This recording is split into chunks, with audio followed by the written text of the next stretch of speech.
15.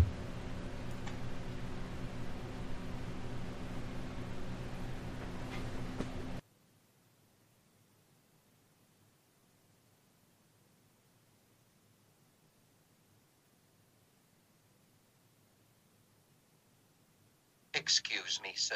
It's time for your appointment. Want to know what's going on in Belvedere, Illinois, or around the world? Then tune to BNNSradio.com on your computer or your mobile device and give us a listen. That's BNNSradio.com. The views expressed and the opinions given by the individual host and guest do not necessarily reflect those of this station, the station's network, any other affiliates under this network, or its sponsors. Unless they do, and then we'll totally take credit for them, because this is radio, and that's how we roll.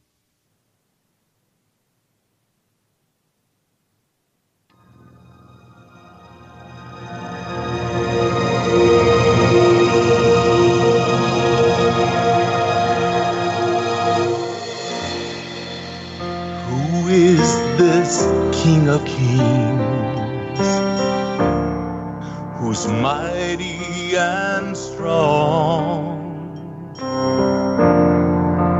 Welcome this almighty King of glory inside.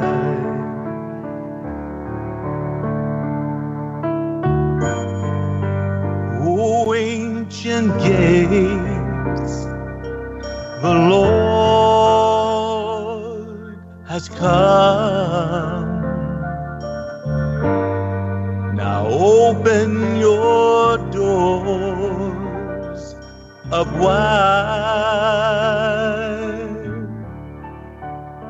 In him we live to the praise of his glory, and move to the glory of God. We have all of our being in him.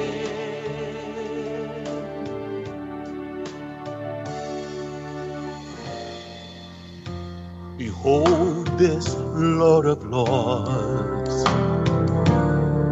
both lion and lamb, standing in victory in the midst of the throne.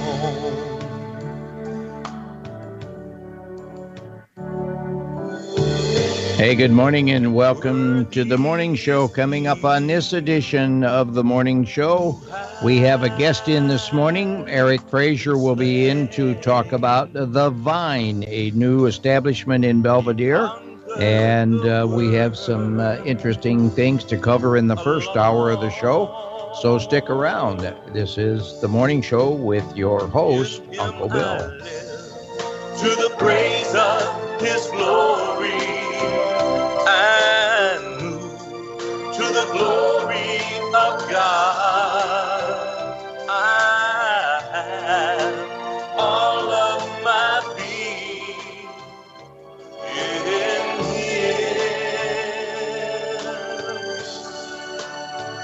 In you I live to the praise of your glory, and move to your glory, oh God.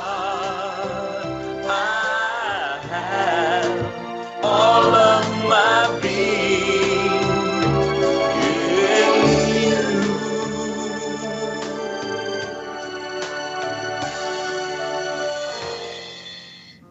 Christ, the King of Kings, who's mighty and strong. Let this almighty King of glory inside.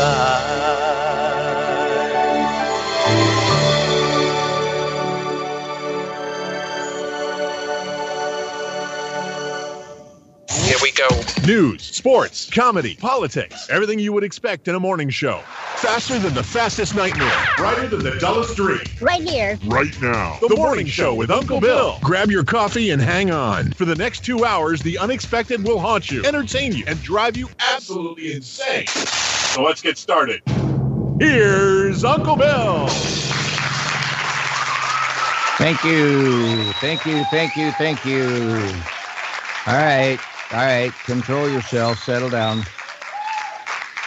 Okay. As much as I appreciate the audience, your reaction, it's just time, I appreciate it. You guys are great out there. I really do enjoy having people outside the window and, you just have to quit throwing the donuts at the window, though. I mean, come on, eat them. Quit throwing them at me. I know I don't always say things that agree or that you're going to agree with, and I don't get nasty and dirty with my monologue comments like some of the TV talk show hosts and so on and so forth. I'm not a Trump basher, and so behave yourself, okay? Good morning, everybody, and welcome to the morning show with Uncle Bill. Right now, we are starting out this morning with kind of a cool, brisk morning. It almost feels like we're starting to dwindle down in the summer and getting in towards the fall. And well, maybe we are. I don't know. Because right now it's 62 degrees in Belvedere. And when I walked out this morning to go to the car and everything, it was pretty daggone chilly. And so anyway, 62 degrees in Belvedere right now with broken clouds. High today, 87. I probably won't be saying that later today when it gets up to be around 87 degrees, 70 degrees overnight tonight. But lots and lots and lots and lots and lots of sunshine today, which is good. However, with the amount of rain that we've been having and everything, boy, the grass is they just mowed. They just literally mowed. And I walked out there yesterday and I thought I was almost ankle deep, the grass already. Unbelievable. But, God is good. He provides the nutrients for the ground. And when I took pictures of our deck that we just completed on the back of our house, refurbishing, and I took pictures to share with people on Facebook to get their opinions, not to brag, but to get their opinions.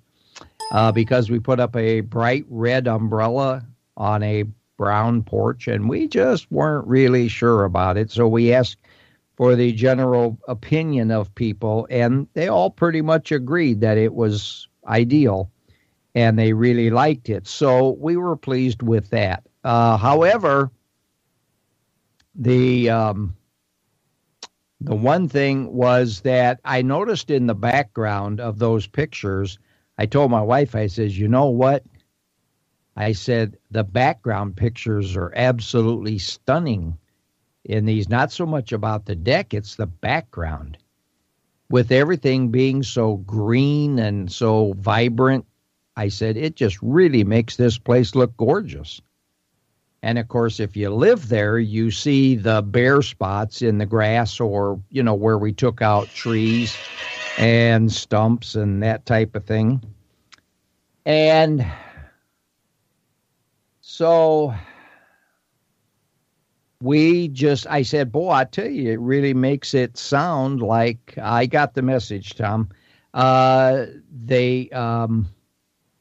It really it makes the place look like it's really, really sharp. And of course, like I said, once you realize that the stumps are missing and everything, but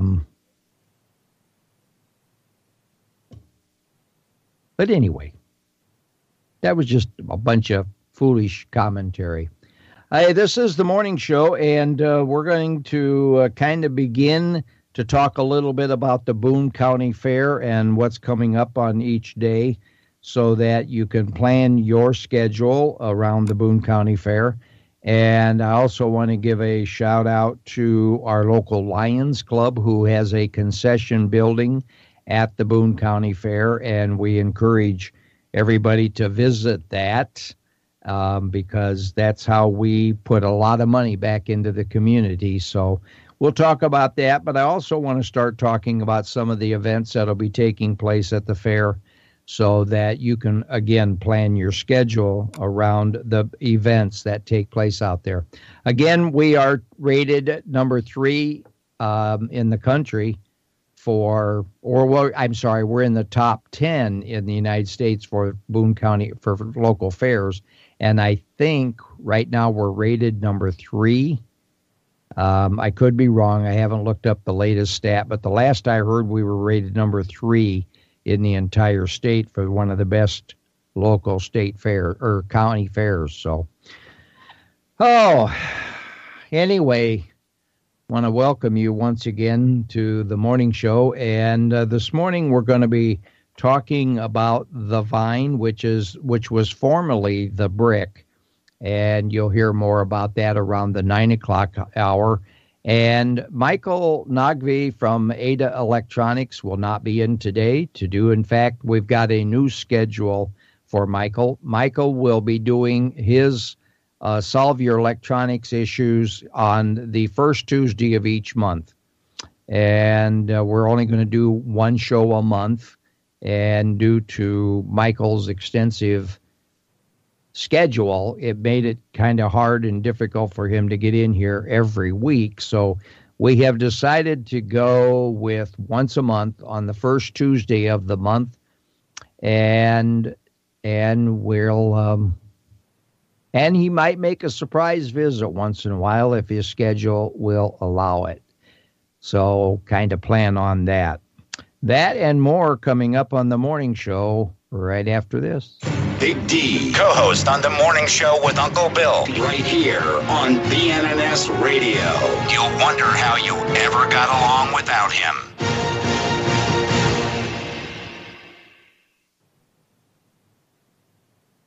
Good morning, Uncle Bill. Good morning. Did you find that mute button finally? Yes, sir, I did. Okay. How are you, sir? How are you this morning? I am good. I'm doing real good this morning. Shoot, I'm finer than frog hair. Oh, we're not going to start that mess again, are we? No, let's don't. How are you? Caught frog last night, and I can verify frogs do not have hair. That's why it's so fine, right? Yep. They're throwbacks. It used to be the about 65,000 years ago, they used to have the prehistoric woolly mammoth frog. Yeah. Hey, speaking of, you always like new technology, Uncle Bill. No, wait a minute. Before we do that, I want to bring in our crack research team. This morning we have joining us also all the way from Omaha is our research analyst and resource officer, and that's Craig out in Omaha. Good morning, Craig. Good morning, Bill. How are you this morning? Same old, same old.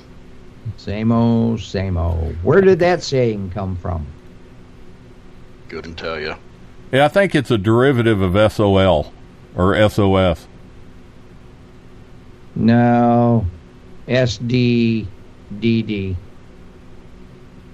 You know, Bill, SSDD, I'm sorry. I was thinking about it yesterday after we started talking about sayings and where do they come from. And, you know, I got in the habit of saying them from your dad. Really? He taught me a lot of them. Really? Like, yep. Give me an example. Colder than a well digger's butt. In February. Colder than a witch's tit. Yeah. I couldn't tell you. There's just a whole bunch of them. Those two are the ones I really remember. Huh. The witch's tit, he told me when I was younger because it made a big deal to me that Grandpa actually said witch's tit. Well, one of my dad's favorites, and I don't know if I've ever told this story or not, but I was telling Karen just a week ago. Vicki was there too, our church nurse, and I don't know how we even got talking about it, but do you remember the Safeway store up on 16th? Oh, yeah. remember we used to drive up, we drove up 16th Street, and you cross the viaduct, which is now gone, and then right at the top of over the viaduct up on what's that first street at the major light right there. That'd be 16th and Locust. Yeah. And anyway, there used to be a Safeway store there. Yep.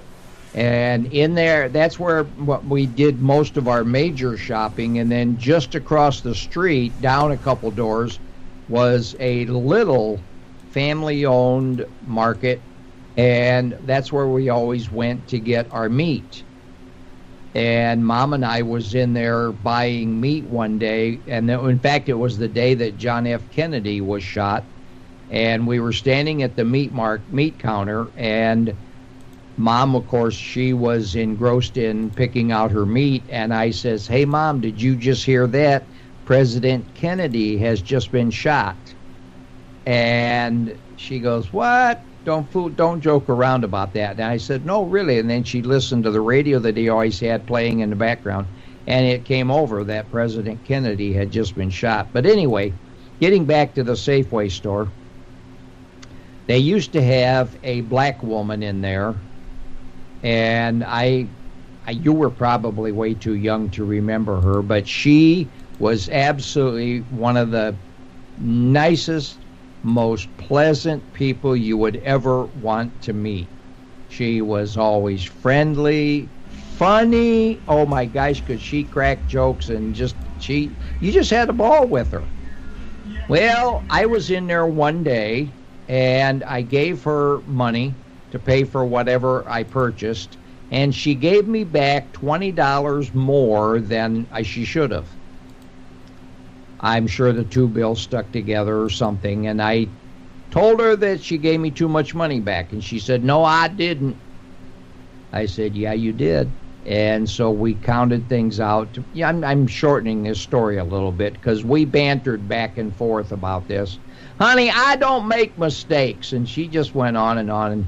And so finally, we discovered she did, in fact, give me the extra money. Now, here's where I'm going with this story, because one of my dad's favorite sayings, I know you know it, Craig, is whenever Dad would win an argument, what was his saying? I don't remember. You don't? Whenever he won an argument, he would say, "Now, whose butt is the blackest?" No, I don't remember that. Oh, yeah. That was one of his favorites. And I think he got it from Grandma Vallant. Anyway, so we're standing in the market, and I had just convinced this lady, this black woman, that she was wrong, I was right. And without even thinking, it didn't even dawn on me, because we didn't consider race at that point, I mean, there was no difference between us and her, and so on and so forth. And I looked at her and I said, "Now, honey, whose butt is the blackest?" And she got the silliest look on her face, and she goes, "What you say, honey?" I guess mine is. And it was just absolutely hilarious. And I goes, "Oh, I'm sorry. I didn't." She's just, "Oh, honey, don't worry about it." And it was just one of those embarrassing moments, because out of the mouths of babes, And I was just repeating one of my dad's favorite sayings. Now, whose butt's the blackest? Only I don't think he used the word butt, but. Yeah, I don't remember. I don't think I ever heard that. Oh, really? And the other one was, "Go find me a left-handed monkey wrench." Oh, yeah. Lots and lots of times. And believe it or not, I actually went looking for one day.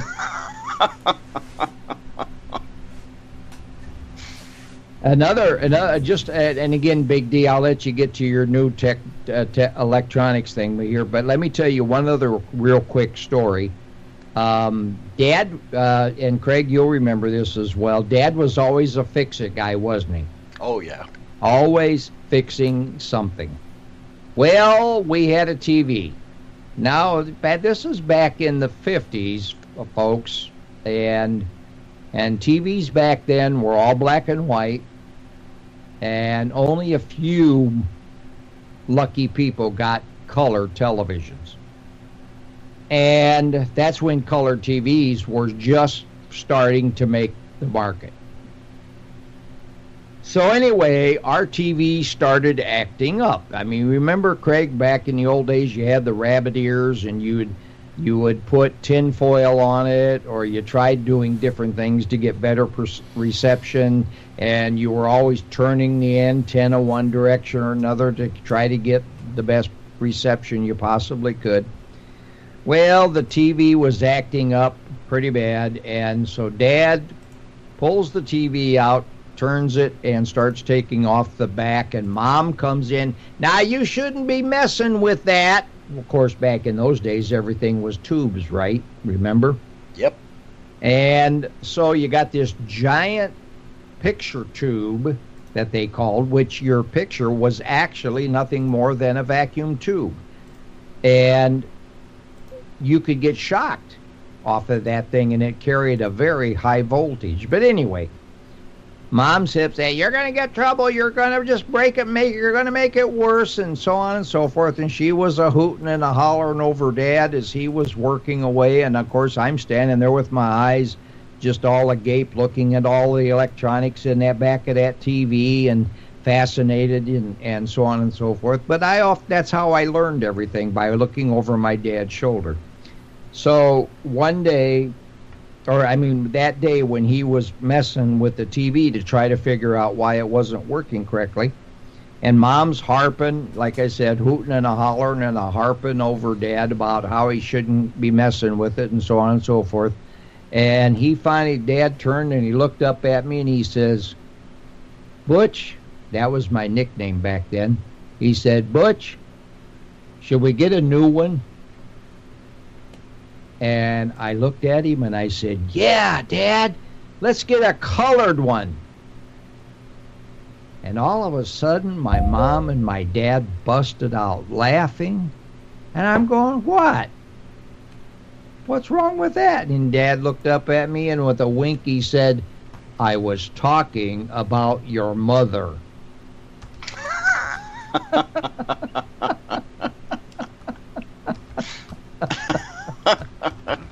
They never ever forgot that story. That little Butchie wanted a colored mother. Of course, back in those days, we call them colored folks. They weren't black, they weren't N's, or they were colored. You know, that's something that I was always very, very, very proud of, that I come from parents that were not racist. Exactly. I've got friends, even to this day, I've got friends that are racist, and it bothers me. Yeah, it does me too. I agree. Okay, Big D, your turn. Well, I want to jump in here for a second. You know, I grew up. My dad was not what would be considered today as very racist, but it was just that my dad grew up in a time where white people and black people did not socialize. You could work together. Dad had people of color that worked for him. He had people of color that he was in the Marine Corps with, that he sat and drank with, that he fought with, that he defended, at times.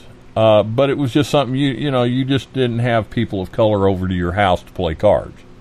Please explain to me the rationale of that.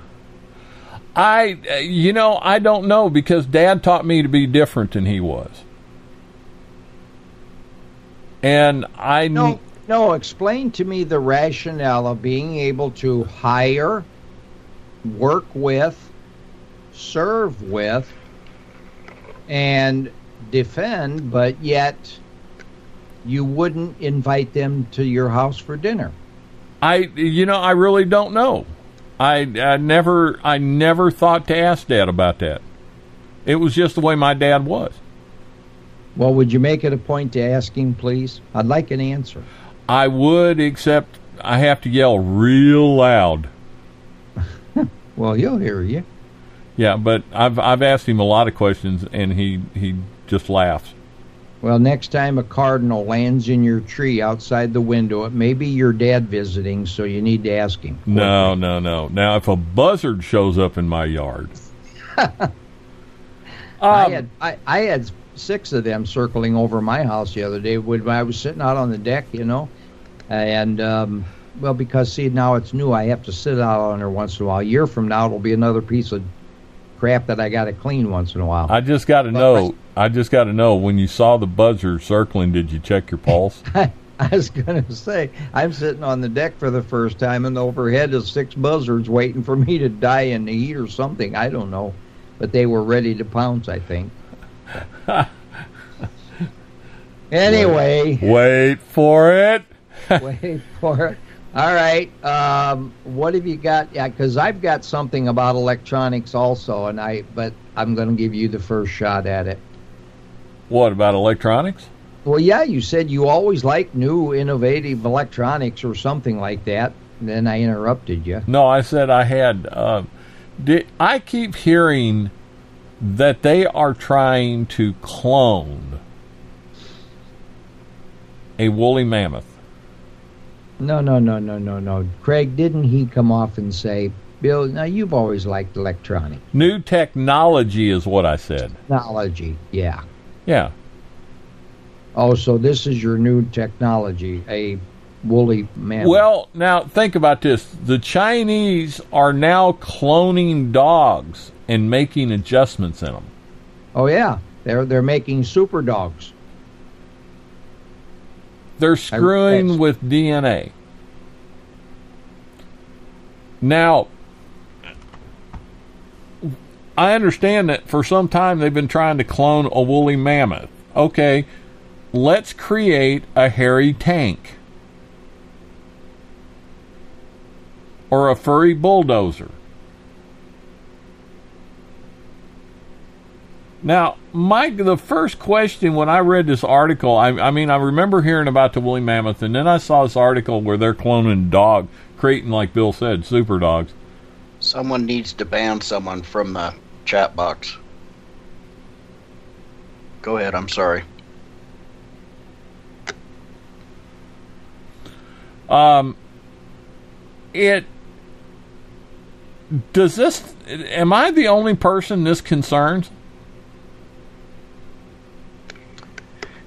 Well, you mentioned that they're cloning a woolly mammoth, and I've been kind of following that it's been well over a year. They found one buried in the ice. A full woolly mammoth. Yeah, and they cut him out. They cut the ice out so that the only thing that they transported was a block of ice with the tusks sticking out. Well, when they ended up thawing this thing, the meat was still good enough that you could eat it. So they have viable DNA. Now what they're doing is they're taking that DNA from the mammoth and they're mixing it with one of the type of elephants. I don't remember if it was African or what it is. And they're putting some of the traits of that woolly mammoth into the elephant, and then they were going to do that with apparently more than one, and they were going to try to selectively breed it, kind of like animal husbandry, to get a woolly mammoth eventually. Now that's the last I heard. Okay, again, let me ask the question. Does anybody else see a problem with this? It's scary. Now we're not talking, guys. We're not talking about taking a gerbil, a saber. Maybe we find the DNA of a saber-toothed gerbil and recreating this animal. No. We have to take what is considered now the largest land mammal and let's give it a pissed off attitude. Well, it is going to be raised. It's not going to be raised out in the wild on its own. I guess I don't see that part of it being a problem behavior-wise. What I see a problem is unknown factors. You know, are they going to bring this woolly mammoth back and along with it bring a disease that was active back then that's not active now? Well, I think what he may be referring to is another Jurassic Park. I mean, think about it for a second.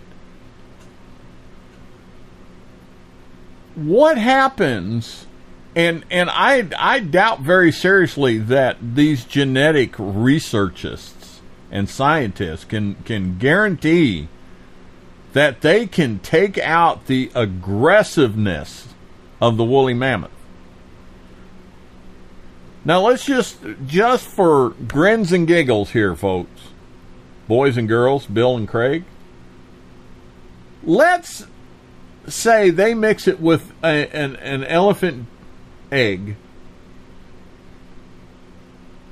and it actually does grow to be the size or 75% of the size of what a woolly mammoth was back in the day.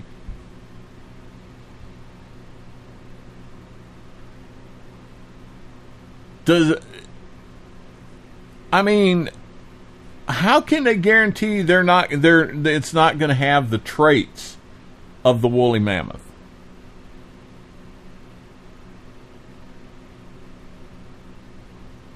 Maybe the woolly mammoth was actually a very docile animal. I don't know. But what happens when that thing if it's not docile? Well, from what I remember reading in history, is that they used the woolly mammoth as a tool, much like they use our African and Asian elephants today.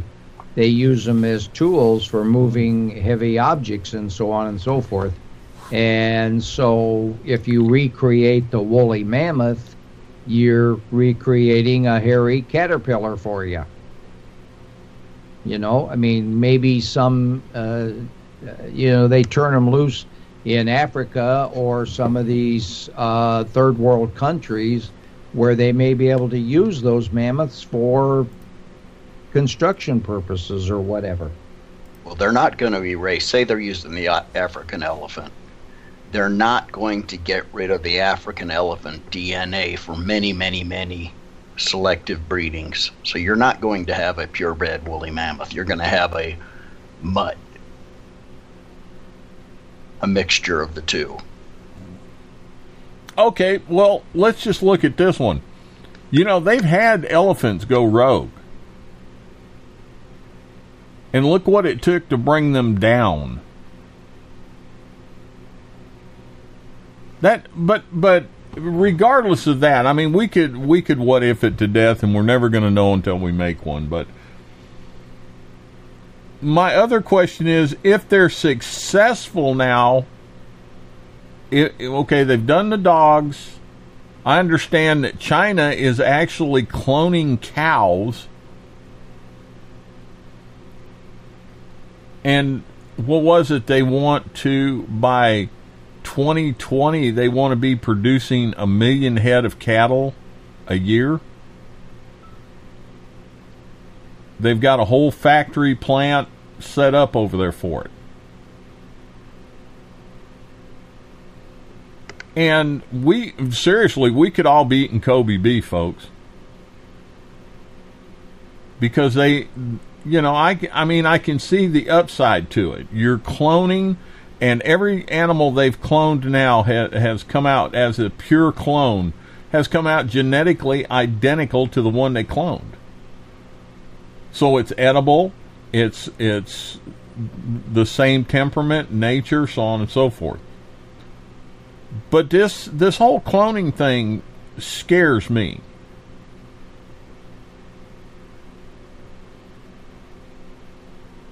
Because now think about this. What if you took and cloned Craig? And you could essentially, and I'm simplifying this, folks, I understand there's a lot of details here I'm leaving out.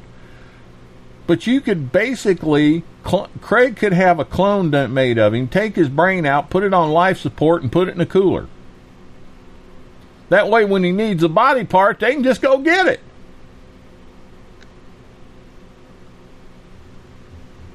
Well, I don't understand the theory of recloning or remaking non-existent when we should be concentrating on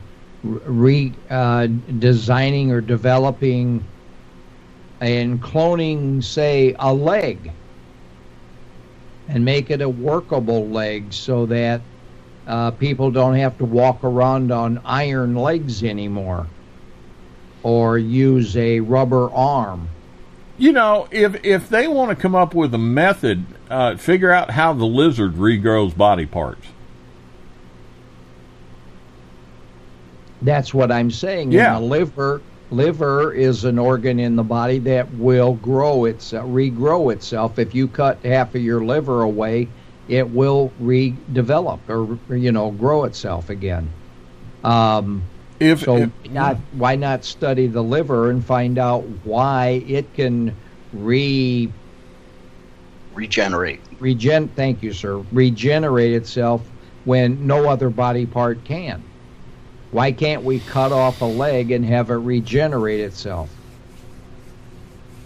I think the three major technologies that are the scariest right now is cloning, artificial intelligence,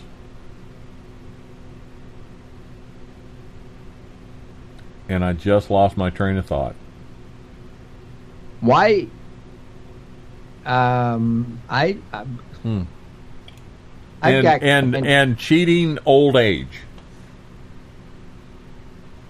Why do you want to cheat old age? No, I said that scares me. Why? I'm like you. Why are we trying to extend people's lives that much? Yeah. Well, I've always felt this way. Why do we mess with Mother Nature? True. I mean, we can't even take care of what we have now. Exactly. And I hate to go back to it, but this is actually a topic that's been talked about many, many times and has been addressed in several shows, but one of the best shows was in a Star Trek show. If we clone people, or we create an artificial intelligence that becomes self-aware, if we try to control that, are we not just creating slaves? Well, if our unemployment rate is so significant in this country as statisticians will tell you, and the unemployment rates are so significant, why are we trying to create more objects that just takes away more jobs? See, that's what I'm afraid of. So they can vote Democrat. Well, look at it. That's why they're opening up the borders. So they can vote Democrat. We know that.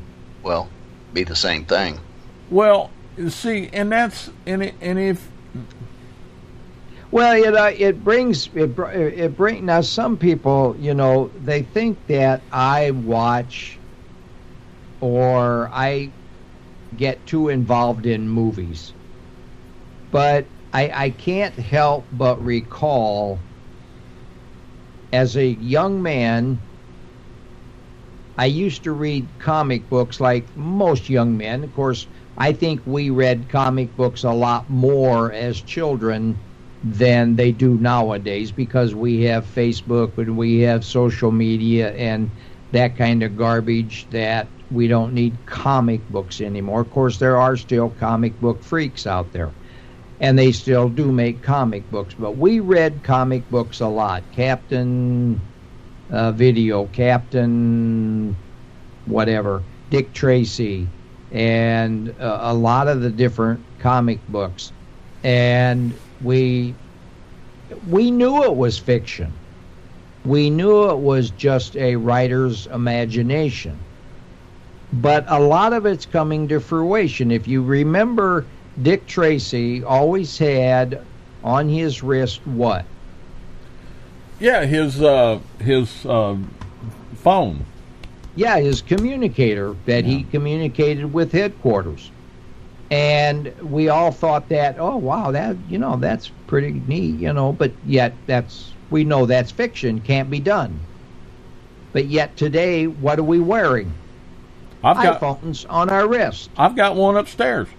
So there you go. So there's an instance where fiction became reality. So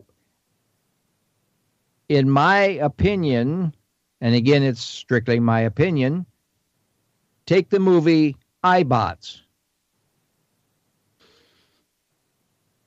or iRobot, I guess it is, iRobot, with Will Smith.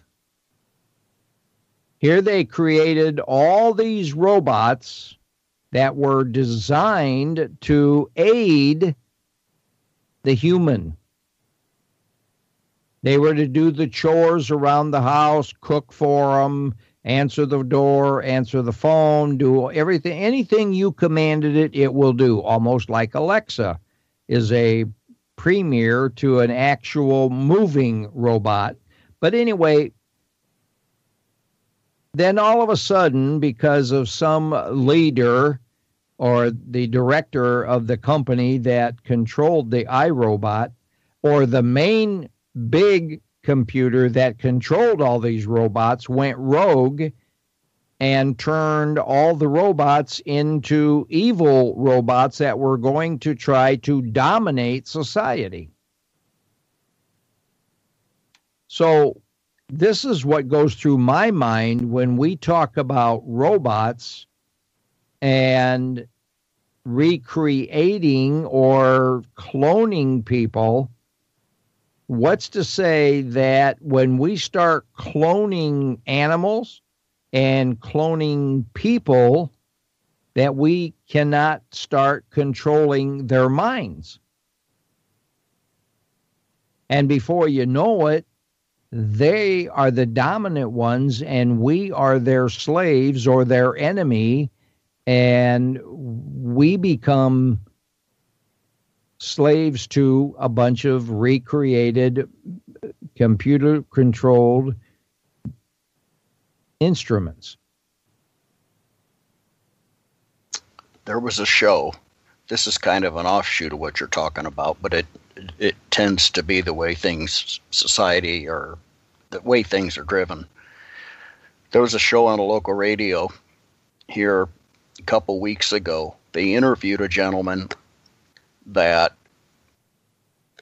he imports these from China. It's a combination like Alexa, but they're silicone dolls, full size. The facial looks, according to the guy that's importing them, the face looks real, and you can talk to these dolls. They have both male and female. You can talk to them like Alexa, and they'll respond like Alexa, but these dolls are made for sex. Right. And people are importing these dolls left and right. If he said the price, I missed it, but I have to believe it's extremely high. But the guy that was interviewing the gentleman, between the two of them, one of them said that just about anything scientists come up with, soon, right on their heels, someone figures out a way to tie it to sex. So you've got two divisions that are pushing technology. And we all know how strong the sex industry is worldwide. I don't know if I saw the same program that you saw, but a female reporter was reporting on this story, and she actually spent time with one of these artificially created sex dolls, and it's not a blow-up doll. It is a fully formed, solid material, and it is real to the touch. Everything about the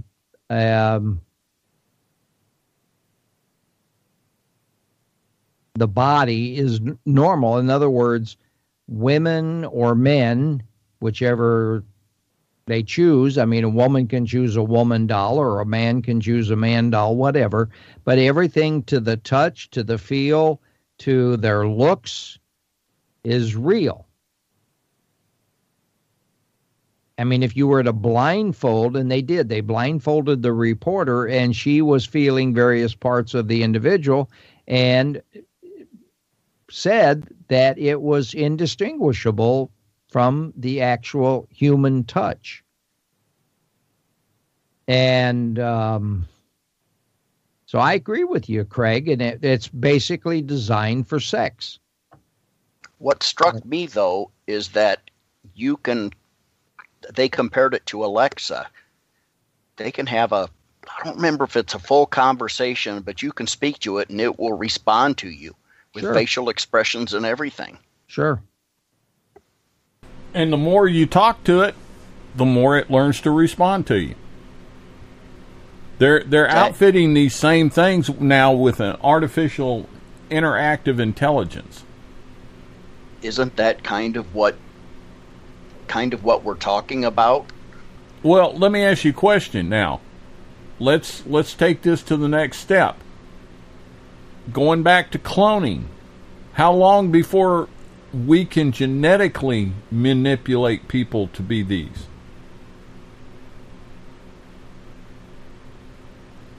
So that we manipulate them so that is their sole function in life.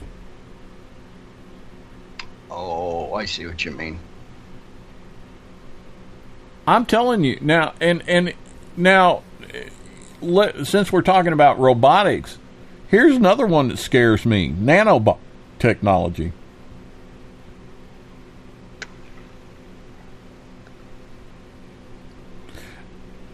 And on a side note, by the way, in case people are interested, BNNS Radio on YouTube appears to be working wonderfully. And that scares me.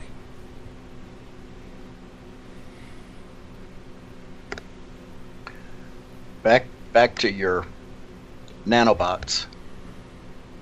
That was brought up on Star Trek 20 years ago.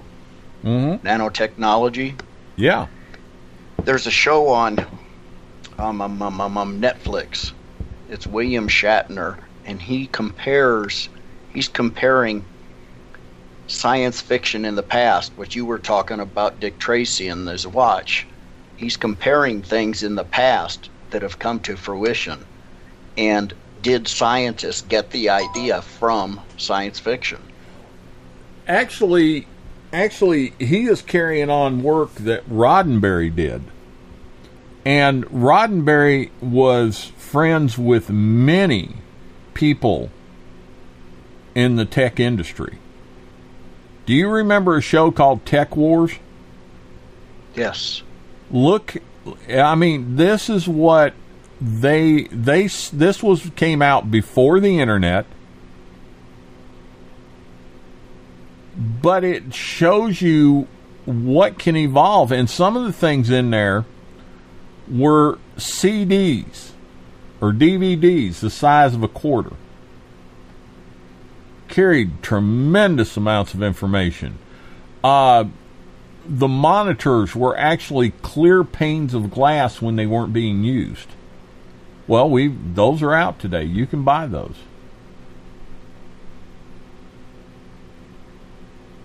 like Bill said, I mean, wrist phone watches. I've got one upstairs. Cost me $150. Oh, now wait a minute. You can spend $150 to buy a stupid watch that goes, or phone that goes on your wrist. Yeah. But you can't get that motherboard you need to make your computer run right. No, because... Explain that to me. Okay, the phone was $150 and I paid $25 a month for it. If I could pay $25 a month for the motherboard, it'd be in here. If I could get my last 5 paychecks from BNNS Radio, it'd be in here. Take that $25 a month and set it aside, and you'll have the money for that motherboard. Duh. Yeah, but priorities. But the Talk thing about me and new technology. I don't have a wrist phone. Whose fault is that? Mine. Okay, then quit blaming me for it. I don't want one. I think they're stupid. I don't know if I'd go as far as to say they're stupid, but I could not figure out a reason why I would want one. Exactly. I think they're stupid. You got a cell phone in your pocket and you got one on your wrist. Why do you need one on your wrist if you got one in your pocket? Because I can. Well, the reason that held me back from the one on the wrist is if I want to have a private conversation, I couldn't do it. With the cell phone, I can always hold it to my ear and you can't hear, someone else can't hear what I'm talking about. It's got an earphone jack on it. Doesn't that defeat the purpose of having one on your wrist? There you go. My point exactly. The only advantage to me, now Michael's got one, and Michael will be sitting here in the studio with me, and now when he gets a text message or a message comes across, instead of reaching into his pocket and pulling out his phone, he just looks at his wrist real quick to see who is calling. And it's just, to me, it's an increased laziness on our part that, okay, rather than reaching into my pocket, I just want to glance at my wrist. Well, you also have to enter into that, though, the wow factor, that it's cool. Yeah. It's a gadget thing, and I'm a geek. And Dee was right. I'm a geek. I love electronics, and to have one on my phone or my wrist, yeah, it might be interesting and fun for a while. But technically, I think they're just a waste of money. I really do. But that's me. That is me. I'm not criticizing you, Dee. Don't get me wrong. I'm just having some fun with you, but I really think that the wrist phone is rather stupid to me. It's just a trinket, a toy that is just going to go by the wayside. Actually, you don't have to carry your phone with you. I know you don't. All you're doing basically is you're forwarding your phone to the watch. No, I didn't know that. Yeah, because the watch has its own. You had to have your phone in your pocket. No. The watch has its own phone number. Yeah. It'll do everything that your cell phone will do. Do they have a comparable range? Yeah. Oh yeah. Yeah. It's like taking your cell phone and putting an elastic band to it, sticking it to your wrist. And even though the size differs, but it's just like strapping your cell phone to your wrist. That's all it is. Plus, they've added other features, like they've combined it with the health thing that Fitbit.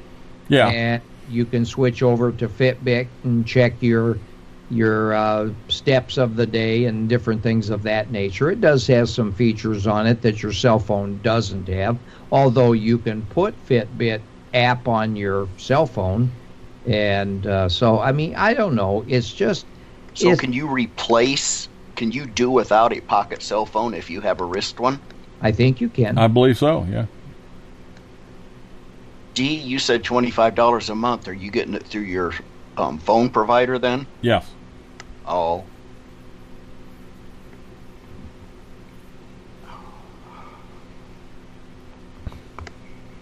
Anyway, guys, I think I'm gonna have to bail out. I'm getting pretty sore. Sorry to abandon you, Bill, but I can't hardly sit here. No problem.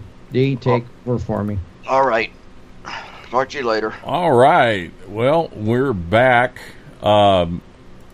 Once again, if you are having trouble with us on Radio P1, run over to YouTube, search BNNS Radio, and when you go to the channel, now you'll find some BNNS Radio stuff on my channel, but go to the BNNS Radio channel on YouTube, and it will come up and tell you that it is live streaming. Click on that when it pops up, and it will take you to the live stream of the show right here, coming to you live out of Belvedere, Illinois, and me out of Franklin, Georgia. So, a lot of new technology coming out in the world, a lot of things that we don't even hear about. The nanobot technology, a lot of positives, but hey, we live in a world where everything is looked at not only for medical or to benefit humanity, but can the militaries and the governments of the world use it to hurt people, terrify people, intimidate people, or let's just go ahead and say it, kill people? And that's a shame. That's a crying shame. My problem is that I personally do not think that we should be messing with genetics. Not in the way that they are. Now, like Bill and I have talked about before, if they want to figure out how to regrow a limb or how to get rid of a disease such as cancer or something like that through genetics, I'm all for it. But once we start playing God, folks, we are nowhere near intelligent enough to play God. We can barely get off our own planet. Well, Dean, and Craig mentioned it too. It's a matter of priorities, and while we may be joking with you and funning with you on the pocket or the wristwatch, I really believe that there are, like you just said, there are more important things in our society that we need to be concentrating on than creating all this new technology that serves no real purpose. I mean, wristwatches or wrist phones is nothing more than a convenience that we literally could do without if we could find a cure for cancer. If that wrist phone would find a cure for muscular dystrophy or any of the other major diseases that we have, the common cold, for crying out loud.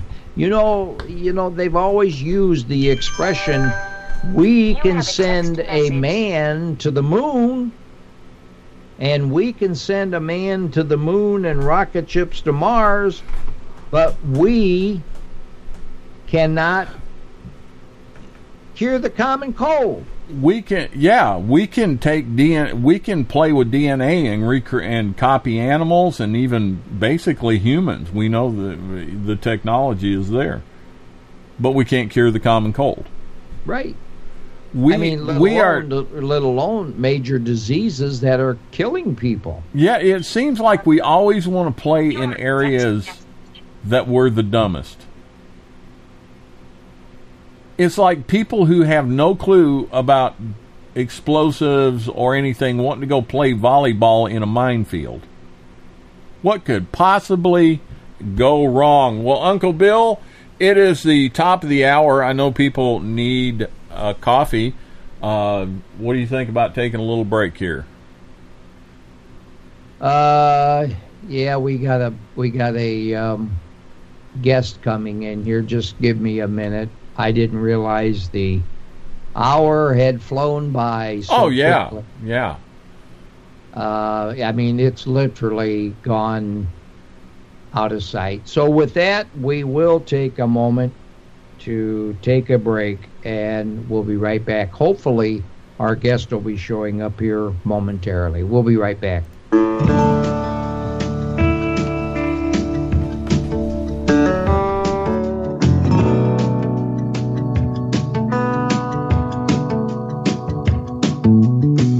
We've been heading down this road for a season, looking ever for a shining horizon.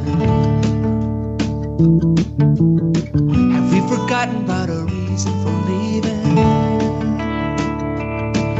Better turn it around.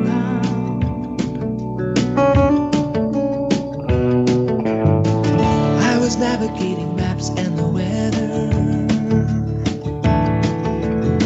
Thought we were heading for the house of your father.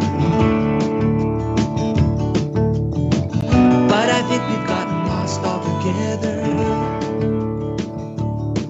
Better turn it around. Turn this boat around. Take us back to where we started from. Find that holy ground, back where we began in Bethlehem.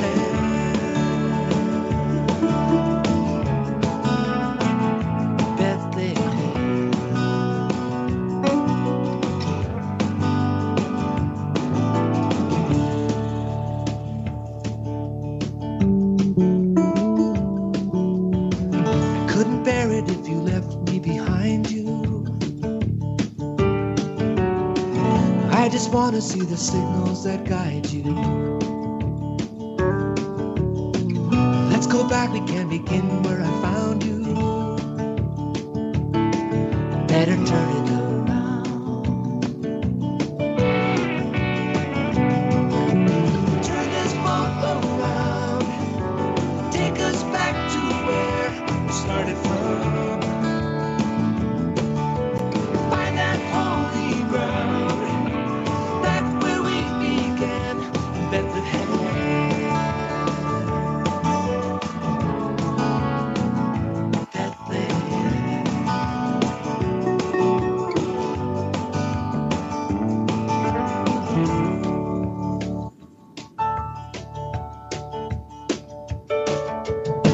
Have we missed out on a turn for the better? Did we leave behind the gift of a gift? Can we realize our journey without her? Better turn it around.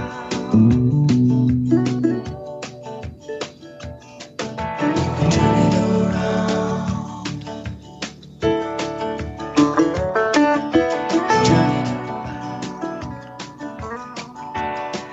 Come leave me behind.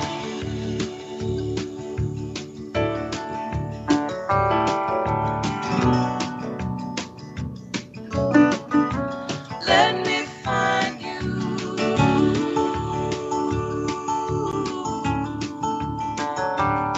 Let me find you.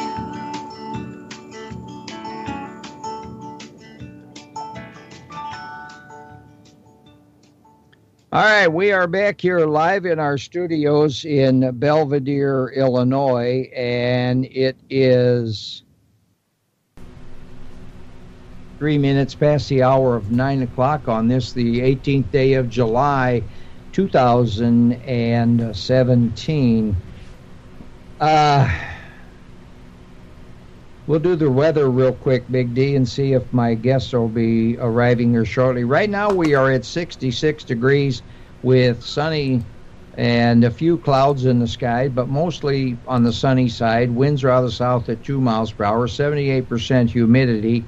High today, 87 degrees and clear, and no chance of precipitation today. Tomorrow, however, the precipitation probability picks up to 40%, and with the thunderstorms occurring in the morning and then scattered throughout the rest of the day and sparse. So Wednesday, Thursday, Friday, Saturday is we have a possibility of rain for the next 4 days. So you better get out and enjoy today while you can, and enjoy, but be careful, because it's going to be 87 degrees out there, and humidity is going to remain around 68%, which helps, and it's going to make it a little bit more pleasurable.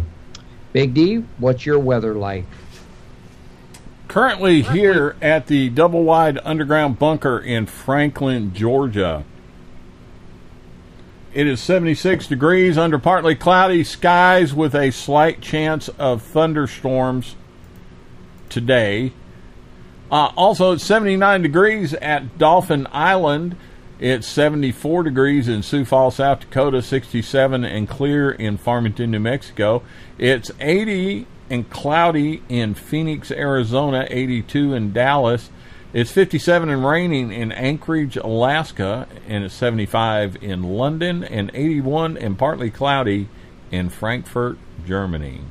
All right, well, keeping on in the same train of thought, I took some electronics. When you have an old computer monitor, or your TV set goes out and you have to dispose of it, what do you do with it down there in Franklin? We carry ours to the Electronic Recycling Center at Southwire. Okay, is that a state requirement that you have to take your electronics to a recycle center? Not that I'm aware of. So you do it voluntarily? Yeah. Not by mandatory regulation? Yep. All right, well, here in Boone County, and I'm not sure if it's strictly Boone County or if it's a wider state thing, but we are no longer allowed to set our electronics out on the curb. Oh, you have a text message. I don't care. You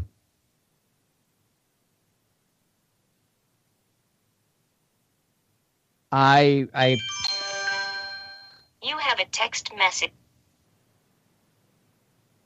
Okay, Craig, if you're listening, I understand. Don't worry about it. Anyway, we're no longer allowed to sit electronics out. You have a text message.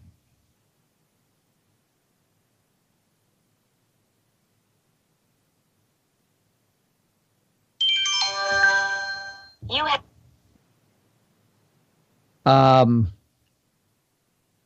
We're not allowed to. I apologize for those interruptions. We're not allowed to set our electronics out on the curb anymore, and because the garbage companies will not, they are required by law not to take them, and we are required to take them to an electronics disposal recycle center. And I really don't know what the fine is, but there is a fine if you're caught dumping it, and because they are filling up our landfills. Now, evidenced of that, when you take your TV set to the recycle center, Big D, what are you seeing? A lot of other broken stuff. Okay, do you set the stuff out of your car on your own, or does somebody pick it up for you? We have to put it in the dumpster. Okay, that's pretty much what we do here.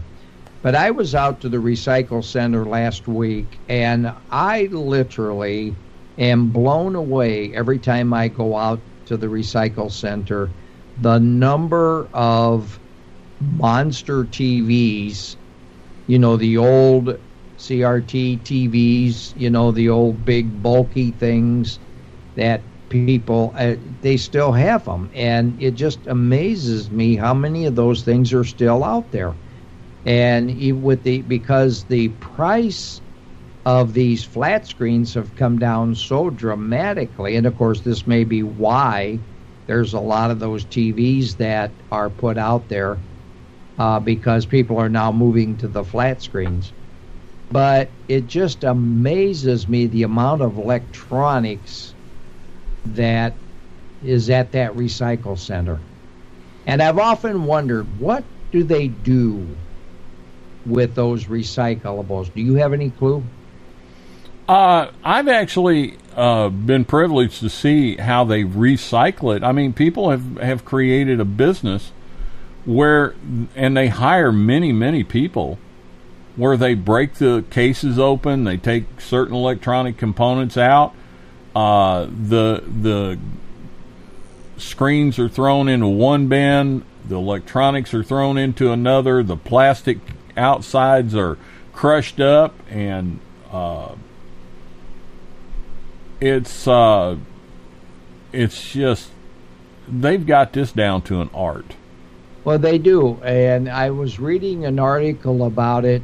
These items can go on a conveyor belt, and they run through a monitor, a laser that detects what type of equipment it is, and metals go one place, plastics go another place, and a lot of it goes through grinders, just like those chippers that they use for grinding up TVs, but these grinders will grind these components of TVs and other electronics first of all, they take and they manually inspect a lot of these things and find out if they're actually workable. Because if they're workable, they can give them to places where homeless people can get them, or shelters have access to their uses. And as long as they're workable, they will recondition them and reuse them. But if they're totally destroyed or no longer working, or you can no longer get drivers for them and so on and so forth, they will often go through a chipper that will chip them up into little tiny bits, and 90% of it goes to, almost all of the plastic stuff goes to China. And in China, it's refurbished, and it's used in making new electronic material or new technology materials. And the metals are actually recycled because it is cheaper to recycle the metal out of the components than it is to mine for metal out of the earth. And so they are $6 foot-long Subway Club with turkey, Black Forest ham, and roast beef. Oh, crap. On the right, the sweet onion chicken teriyaki dripping in sweet onion sauce. 2 foot-long... I hate those pop-up ads that... Anyway, but the metals, it's cheaper to recycle the metals than it is to destroy the earth by digging up all these metals. And I was just kind of fascinated by this story that they take as much, like you said, they take as much of the recyclable stuff out of it, and they either reuse them or, like, for example, the processors and some of the other components that may not be bad, and they can reuse them. And maybe that's why some of the new products that we are getting are not as reliable as the older, because it's recyclable stuff. I don't know. People have to remember, you buy a TV today, the casing around the outside of it may have been a TV from 10 years ago. True. We do a lot more recycling in this country than people even have an idea. Have you ever seen tire recycling centers? Oh, yeah. That is awesome. The machinery is amazing. Mm-hmm. I mean, they throw a whole tire in, and this machine sends out little bitty chunks from the other end. Yep. and they dump that into a smelter, and they burn off the bad stuff and add a few different compounds to it. Now the new tire that you just bought might be made up of a $6 foot-long sub. A $6 foot-long sub. But it might be 50% of or more old tires that have been recycled. Yep. And they're also using that rubber in making asphalt, too, in some areas. Yeah. Oh, speaking of that, things that we see going down the road. I have, in all my years as a fireman, I'd never seen, big trucks have placards on them to tell you what they're hauling. Yep. We saw one yesterday. It said hot, and it was a silver with black and white numbers, and it was like 3257 or something like that. It said hot 3257, and Big Mama looked it up. If you ever see one of these placards and want to figure it out, just Google, when you get a chance, Google DOT placard and the number, and it'll tell you what the chemical was you just passed. But it was a tanker truck full of asphalt, the liquid part of asphalt. Really? Yeah, I'd never seen one. I knew they carried them, but and all the time in the fire department, we'd never seen one. I'd never seen that placard until the other day. Hey, that was just a side note. Anyway, I'm like Uncle Bill. If you can carry stuff to a recycle center, remember, if it's just sitting around and you haven't used it in a year, chances are you're not going to use it. Get rid of it. And remember, yes, somebody else is making money off of your trash, but hey, they take the time to tear it apart, recycle it, and resell it. So, or start your own recycling business and coop your own. Yeah, really. I mean, you could do that. I'm sure there's a need for more recycling centers because there's a lot of trash that. And it's amazing how much stuff actually goes to the landfill that could be recycled. Yeah, because people just don't want to take the time. I mean, I'm guilty of throwing away plastic bottles in regular trash. Well, our problem here in northern Illinois or in Boone County, we don't have a recycle center that takes all that stuff anymore. We have a recycle bin, and we can throw stuff in there, but we used to have a center that we could go to, and they had different bins for different recyclables. Cardboard goes in this bin, plastic bottles in this bin, glass bottles in this bin, and tin in this bin, so on and so forth. But now it all goes together, so we really don't know what happens to it after it's picked up. Well, we have a trash company, a very large Metro Atlanta trash company, that when they pick up their trash, instead of the trash truck going immediately to the dump and unloading, it goes back to their center. And they dump all of their trash for the day in the center, and then it's run through a system of conveyor belts where they remove plastic, aluminum, metal, all of the stuff that you find. So, and then when the end product comes out on the far end, it's scooped up, thrown into trucks, and that's taken to the landfill. And they say that they clean out probably about 85% of what they need to recycle. And the company actually makes about half of their income off the recycling. Wow. Yeah. And they're just they're very conscious about what they're doing.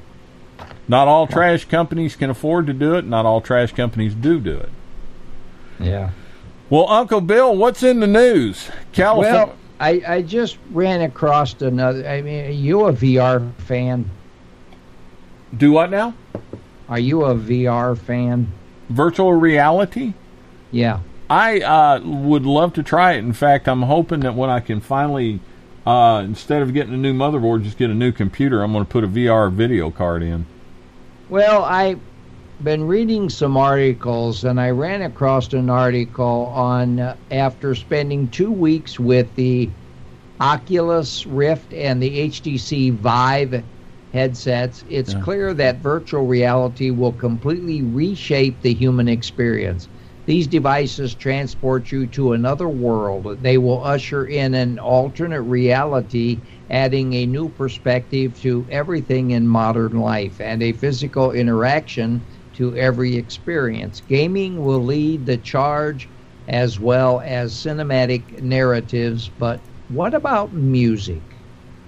Digital audio workstations, or they're called DAWs, have been around for over 20 years, but even with the upgrades to 64-bit software, better interface, improved performance and processing, and higher resolution displays, they are still fairly flat and linear, no matter how many drop shadows and embossed buttons you add. We put instruments in a flat box, replicated the best software version of physical instruments, but there were trade-offs. Even if you perfectly match the sound quality, you lose the actual human contact, the vibration of the guitar against your body or against your chest, the resonance of a piano's soundboard, and the weight of the keys on your fingers. These elements change the expressiveness of instruments and steer your ideas in different directions. And beyond the haptics of the instrument, the workflow also changed. It became easier to save presets and copy existing sounds without having to patch sounds together with cables, and much easier to play instruments that took years to master. Companies like Artiphon even advocate that mastery is dead.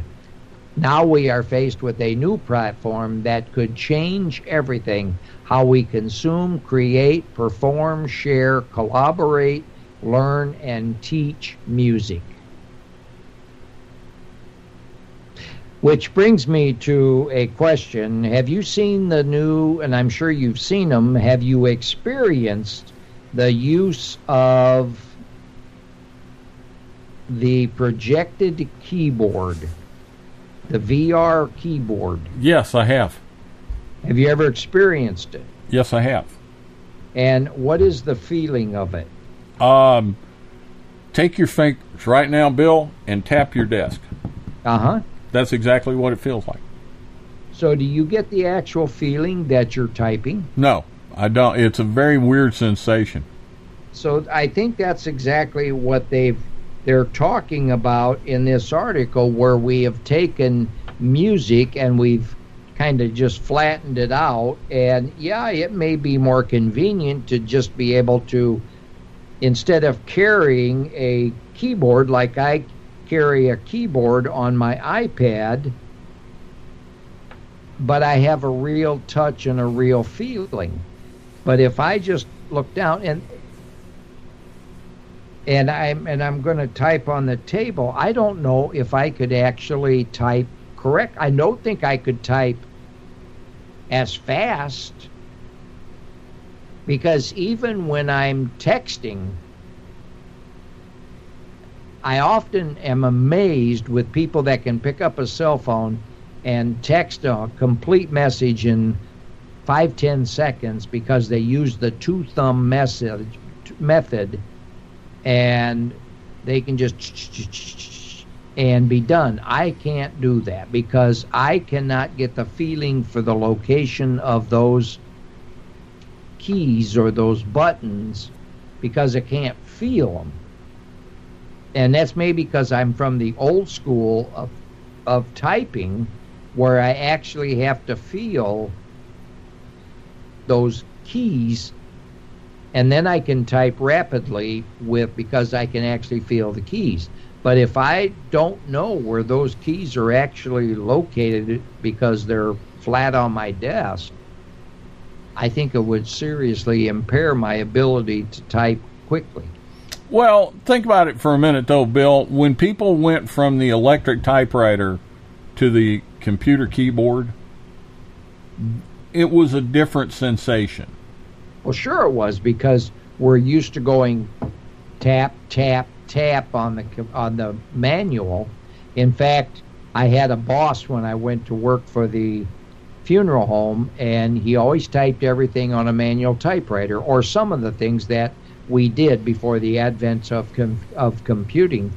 But we did a lot of the death certificates and things on a manual typewriter. And, well, actually, it was electric typewriter. But he was one of these guys that pounded the keyboard. I mean, he literally pounded the keyboard. So then when he finally got into computing, and I began to give him lessons on computing, I could not get him away from pounding the keys on the keyboard. And I told him, I said, that's why you're making so many errors, is because you're pounding the keyboard, and your fingers, those keys are so sensitive that if you just touch another key, you're actually going to type that letter. And he had an extremely difficult time. In fact, he never did master it. I can make fun of him now, not make fun of him, but I can say this now because he's since passed away. But he never, ever got over the pounding of the keys. And in fact, he got so frustrated trying to type an email or a letter, well, mainly letters, because email, strictly email, but he often had to go back and make a lot of corrections because of his pounding on the keyboard. And he got so frustrated with doing letters, like when he would do minutes for meetings and different things, that he always went back to the electric typewriter. He just felt more comfortable with it. And I think I'll always feel more comfortable with a physical keyboard than I will. And now they're coming out with the projected images on your windshield now that project your speed and other alerts right up on the dashboard or the inside of your windshield. Does not impair your driving, and I don't know if I could ever get used to that either, because wouldn't that take your focus off of the road? It seems like it would to me. They say it doesn't. They said you can keep your eyes on the road, but I think I would be more concentrating on that little reflection on the windshield and not looking far enough ahead on the road. I don't know, but that's the coming thing, and I think you're going to start seeing that in cars because they're trying to keep people's eyes on the road to avoid all the other distractions. So it's a whole new technology world that we're living in, Dee, and you and I, within the next 20 years of our lives, are going to see lots and lots of changes, things that we're not accustomed to and things that we may never be accustomed to. Yeah, I mean, computers are changing so fast now that, you know. Oh, Mark is in the chat box this morning. Good morning, Mark. And, yeah, he said that the HUD systems for cars are they're going to cause a lot of accidents.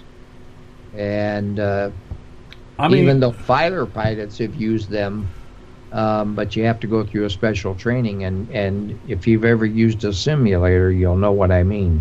I mean, it's definitely something people are going to have to get reacquainted with. Oh, yeah.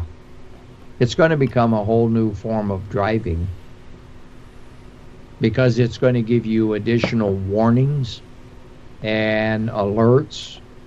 And if you start to drift, well, we've even got cars now that if you start to drift off the road, beep, beep, beep, beep, you get a little beeping noise that's warning you. And you look down to your dash and you see, oh, I'm over the yellow line, or I'm over the white line on the right side of the road. So to me, they're more of a distraction than keeping your eyes on the road. Well, they're coming out with this HUD display, which means the screens and everything. And I actually sent Chrysler Corporation this idea. What if you, with the advent of the HUD, what if you came up with a simple device that could be installed in emergency equipment, ambulances, police cars, and fire trucks, that when they were running emergency, it broadcast a signal, and you could do it out, it easily, with today's electronics, you could do it out to a half a mile. And when it got close to your car, within that distance of your car, it would flash like a red stripe, a red flashing signal on, say it was coming from your right side. So on the right side of your windshield, it would flash red down the side of your windshield. And it would alert you that there is some emergency equipment coming from that direction.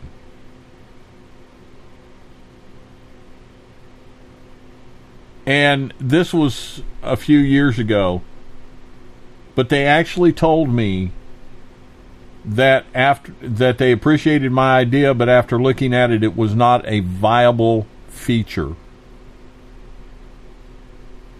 See, I don't understand that. Get this: 2 weeks after I got that email from them, a man and his girlfriend were listening to loud music, text message. Did not hear the fire truck, and turned in front of it, and the fire truck hit the car and killed them. It also injured three of the 4 firefighters on board the truck. I sent that news article back to him, and I said, how viable would this have been? How unviable was it in this case? And I never heard back from Chrysler. So, well, yet they can put in all kinds of electronics to distract you, but yet something like that is not viable. They can put a HUD display up so that you can have all your information right in front of you, but warning you that emergency equipment is coming isn't a viable option.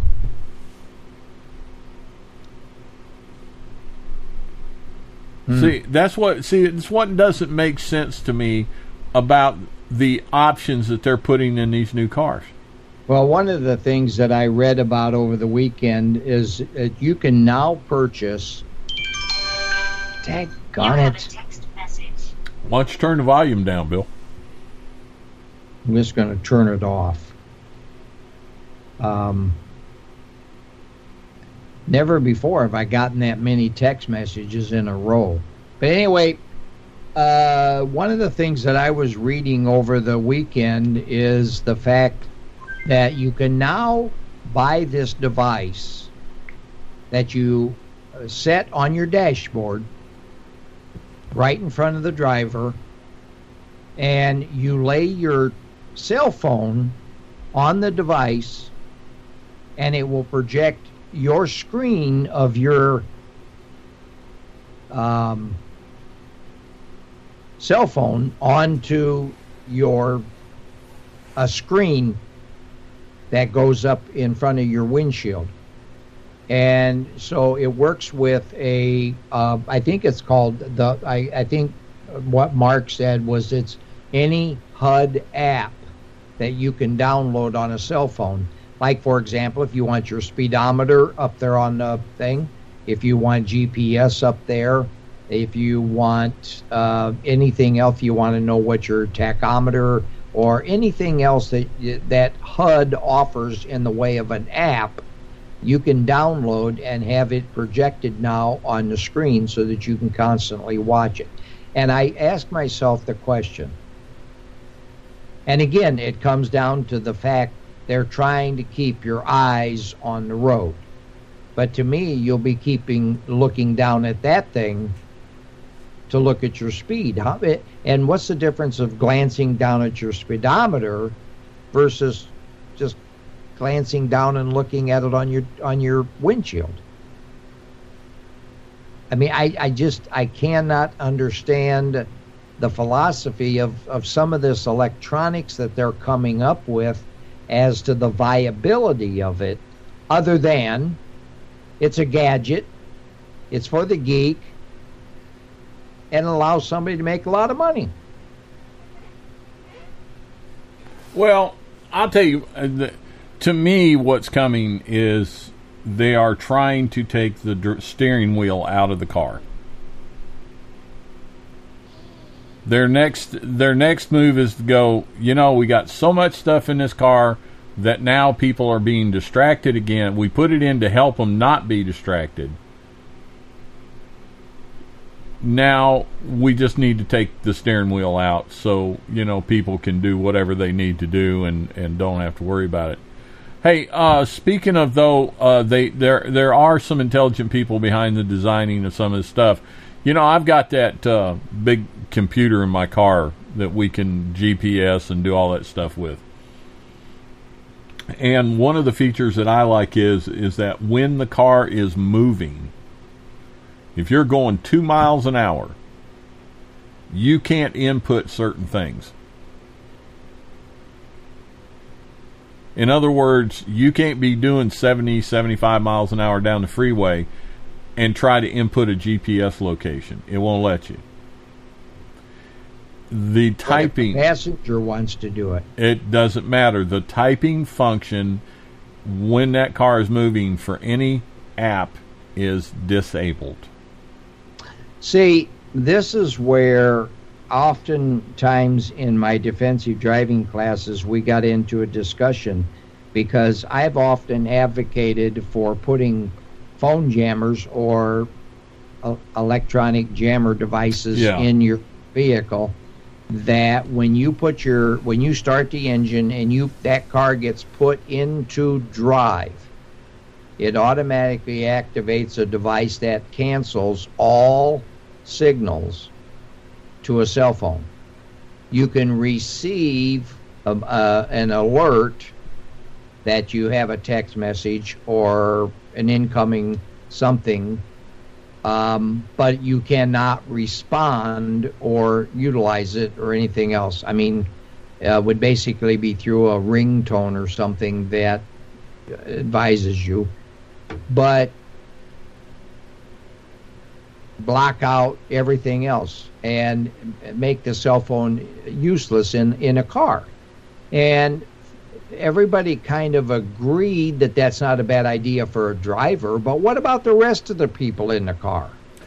The rest of the people in the car, Uncle Bill, have forgotten that their primary job is not to distract the driver. Exactly. That's my point that I tried to stress to my class, is that here's the problem, is that if the two teenagers sitting in the back seat would be on their cell phones and mind their own business, I don't have a problem with that. I don't have a problem with children playing with cell phones and playing games on them in the back seat, because it keeps them occupied and stops them from fighting or screaming, "Are we there yet? I got to go potty. I'm hungry." But my problem is, and I said, and I'm not just setting this to teenagers, but I'm also adults. Say you're driving on the highway and you've got 4 adults or 4 teenagers in a car, and somebody's on a cell phone, not the driver, but somebody's on the cell phone, and somebody just sent them a picture of one of their friends being caught in a compromising situation or something that was either funny or embarrassing or something like that. Then they start to laugh, Oh my God, you can't believe what Tom and Jane just got caught doing under the bleachers at the football game last night. Oh my God. Oh, Bob, you got to see this. Or honey, you got to see this. And they immediately shoved the phone in front of the driver and said, you got to see this. And the driver looks over and goes, oh my God, I can't believe it. Are you serious that they were actually under the And so you draw the driver into your conversation. Now, if the rest of the people in the car want to have a conversation, or they want to text or do whatever they want on their phone, I don't have a problem with that. But the problem is that they draw the driver, or they're getting all excited in the back seat over this picture, and right away the driver's, what's going on? What do you, and he keeps turning around. What are you looking at? What's so funny back there? What's going on? And this, so the driver automatically gets drawn into the conversation or the activity. So in order to alleviate that, you've got to kill all the cell phones in your vehicle. Absolutely. And I said the simplest thing to do is that if you get an alert that a text has come in, then you pull over. If you feel it's emergency or important, you pull over and you respond to the text message. But you do it in a safe manner, not while you're driving down the road. And it amazes me how many people I still see today driving down the road, texting or on their cell phones, not just talking, but they're actually got it in their hand, looking down, and their eyes are completely off the roadway. Yeah. Just amazes me. Hey, Uncle Bill, can we change subject? Yeah, what have you got? What else have you got? What's financial situation for the state of Illinois? Sucks. Well, I understand the state just passed the budget. So that's going to fix 32% increase. That's going to fix everything. Yep. The state, well, not everything. We still have to deal with the schools now. The state is broke. And like Bill said, they just passed a budget that's more. Which, by the way, you must let everybody know that our governor vetoed it, and they overrode the veto, so it went into effect July 1st. And so we're all anxiously waiting for our next paycheck and seeing what the damage is. Well, you would think that states would see this and start to make changes, but no. No, I'm sorry, but the liberal progressive mentality just does not want to see the truth. They want to see life through glasses that shows them what they want to see, Uncle Bill. Yep. Have you heard about California? California. Things have gotten so bad out there, folks, that and Bill, you and I have talked about this. Things in California have gotten so bad, people are leaving California in droves. Oh, the same thing now is happening with Illinois. People are moving over the state line into Wisconsin. Wisconsin's happier than heck. Oh, man, Michigan. Oh, these people are all so excited because so many businesses are starting to look for property over in Wisconsin, over in Michigan, Indiana, and probably Iowa on the western side of our state, and Illinois. And see, what the senators and the representatives don't understand is by raising the taxes, they're going to deplete our budget or our economy even worse. Well, that's my point. And let me give you an example. In one of the more affluent counties, L.A. County, it is not uncommon for a firefighter or police officer to be able to work overtime because it's cheaper than hiring more people. But it's not uncommon for these folks to make 6 figures a year. And they still can't afford to live in L.A. County. Yep. You know, we talk about, oh my God, the average price of a home around here is $150,000. The average home, and we're not even talking about a nice one, we're just talking about a place with a roof over it, $500,000. Yep. I read that article yesterday. I was going to bring it up on yesterday's show, but we never got to it. Average. Now my nephew lived out in California, and he lived in a bungalow, what you would consider in any other community in the United States a bungalow, and he lived next to the freeway, and he bought that house for $1 million. Yeah. I don't know what he ended up selling it for, but it was $1 million house, a bungalow. I'm going to guesstimate around a $60,000 home in the Midwest is $1 million out in California. Yeah. But get this. Now, with all of the financial problems and the taxes and the businesses leaving California and the people leaving California, going, by the way, most of them going to Texas.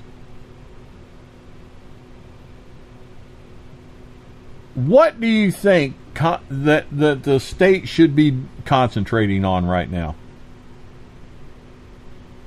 Keeping people there, building the economy.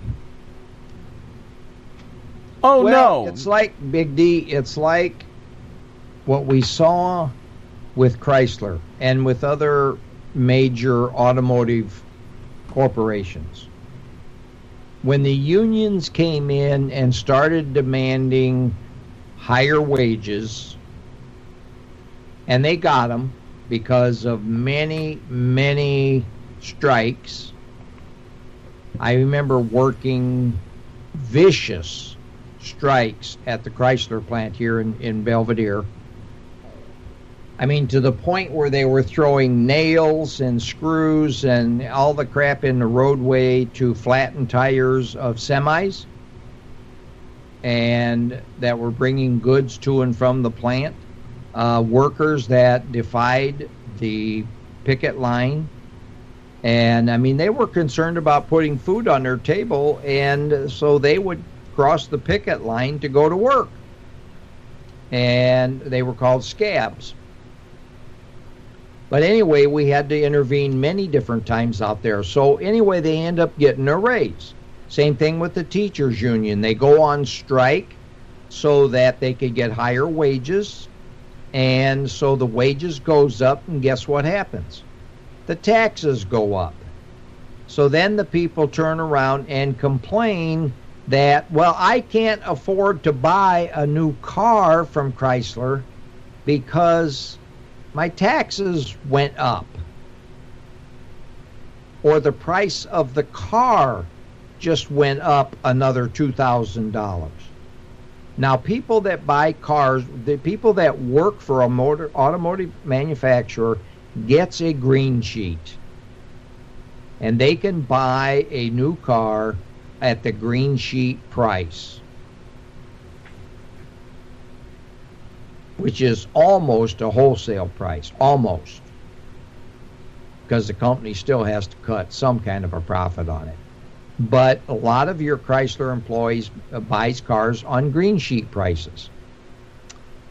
And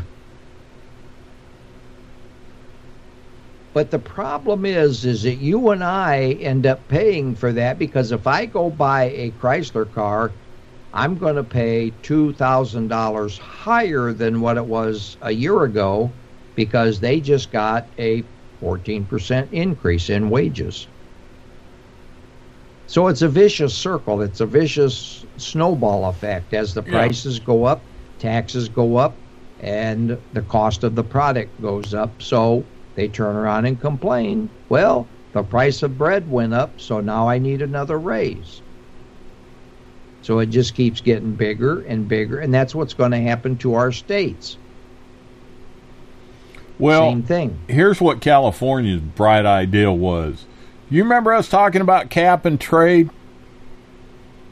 Yeah.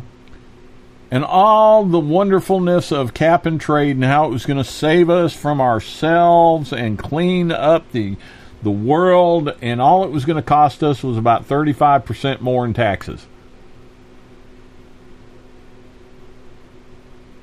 Only. And there's a reason that has not passed yet. Folks, they can tell you all they want to about, the majority of scientists and all that. Folks, here's the truth. There are people in high positions that know that it's BS. Anyway, that's why it hasn't passed. If they had convinced so many people at high levels that this was real, that thing would have been passed 6-7 years ago. But here's what California has done. California had, out in the midst of all their financial troubles, people leaving the state, businesses leaving the state, they now decide to implement cap and tax, or cap and trade. They're now going to burden the populace with even more taxes. Folks, it is getting to the point in California, states like California, Washington State, that people are starting to leave because they will get a pay increase.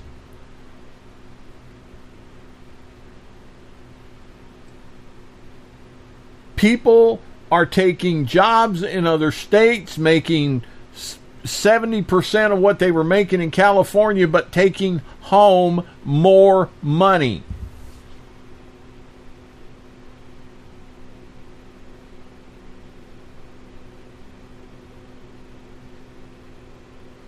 I'm not sure, but look up the price of a gallon of gas in California right now, and I think you're going to see it in the $3.50 to $4 range.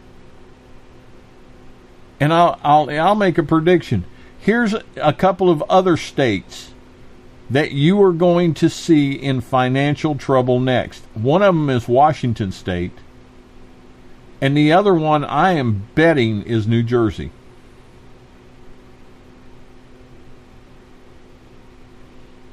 We've already shoveled dirt in the hole on Detroit. It's dead. I don't know that they can bring Detroit back. What about Atlanta?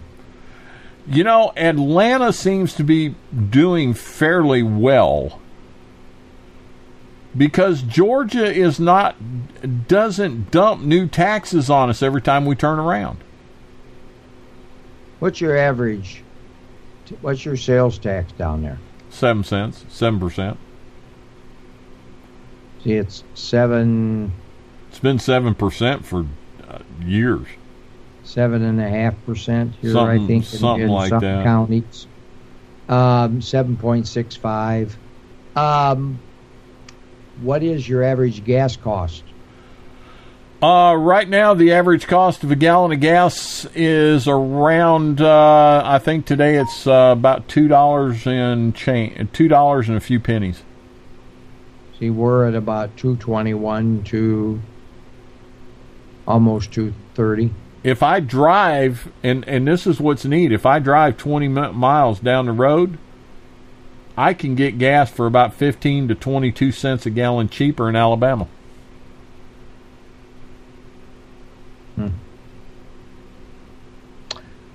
Well, I'm surprised that the gas is as cheap in Illinois as it is, because they would be trying to tap that. Well, see, of course, we've allowed now all these gambling joints, these gaming parlors, as they call them, when basically they're nothing more than a casino on a much smaller scale, but they call them gambling parlors or gambling entertainment. But here's what cracks me up, Bill. In Georgia, look up Georgia Lottery. And there's a website. Look at how many different lottery games we play. We have available to us. This money was supposed to go to education. But yet we can't afford to give teachers a pay raise, and we're still, in some areas, we're still having financial trouble in this state. Why? When our lottery began, 42% was designated for education. And now we're fighting it. I just saw on the news last night that they're now entering into negotiations or deliberations over the pay that the state is going to give to schools. Schools have not been receiving any money from the state for the last year. And now we've got to enter into an education budget. And I'm thinking, well, wait a minute. People are still playing the lottery. And that money is supposed to be going towards education. What happened to it? Well, I'll tell you what happened to it, folks. Bill, if you will look, go to your state website, and somewhere on there you'll be able to find out, it breaks down what money goes to what.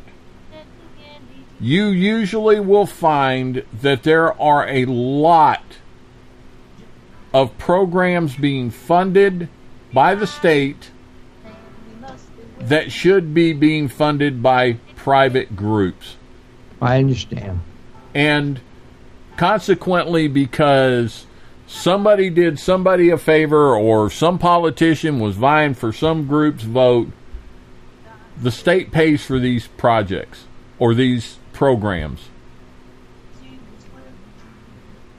And so that money had to be taken away from somewhere. So consequently, now we can't pay for infrastructure, education the way we should, health care for the poor and the indigent. It's all because your greedy behind is making too much money and you're not giving up enough of it. Like Barney Frank said real quick, it's not. Why are you complaining? It's not your money. All right, Uncle Bill, that does me for the day. All right, well, it does me as well. We are down to the last 3 minutes of the show, and I want to again thank all the people that was in and out of the chat box this morning. Sorry, Craig had to leave us this morning, but we understand completely. Pain is pain. I don't care what anybody says. When it hurts, and sometimes you just can't do anything about it.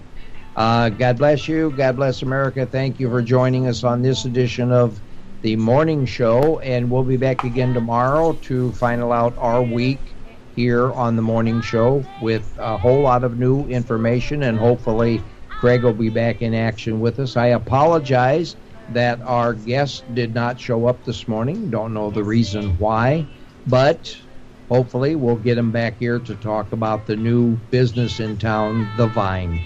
I'm your host, Uncle Bill, or Bill Vallant, known as Uncle Bill of BNNS Radio, where you can get real-time answers to all your needs like sports, news, weather, and all other interesting things that goes on in this weird world of ours.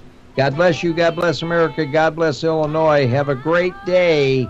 We'll see you tomorrow. Big D. All right, this is another 2 hours of the morning show. That's right, 2 hours of your life you'll never get back. I'm your co-host, Big D, from Franklin, Georgia, the ever-lovable, cuddly one. Uncle Bill, the main man, the guy with the big red S on his chest. Hey, get out there, read, educate yourself. Doesn't matter what side of the political aisle you're on, you're being duped most of the time. So get out there and educate yourself, read, and get away from mainstream media. Y'all take care. Remember, God loves you, so do I. Talk to you later. Bye-bye. Oh, well, then. You're listening to Belvedere's Network News and Sports Radio, bringing you the best in Internet radio. That's BNNSradio.com. All day, every day. BNNSradio.com. Stay tuned to BNNS Radio for more great shows like Cop Disclosure, The Morning Show with Uncle Bill, focused on mental health, and the ever-popular Belvedere Sports Huddle and Belvedere City Council. All here on BNNSradio.com and 87.9 on the FM dial. BNNS Radio. Radio of the future. You are listening to BNNS Radio, Belvedere's Network News and Sports Radio.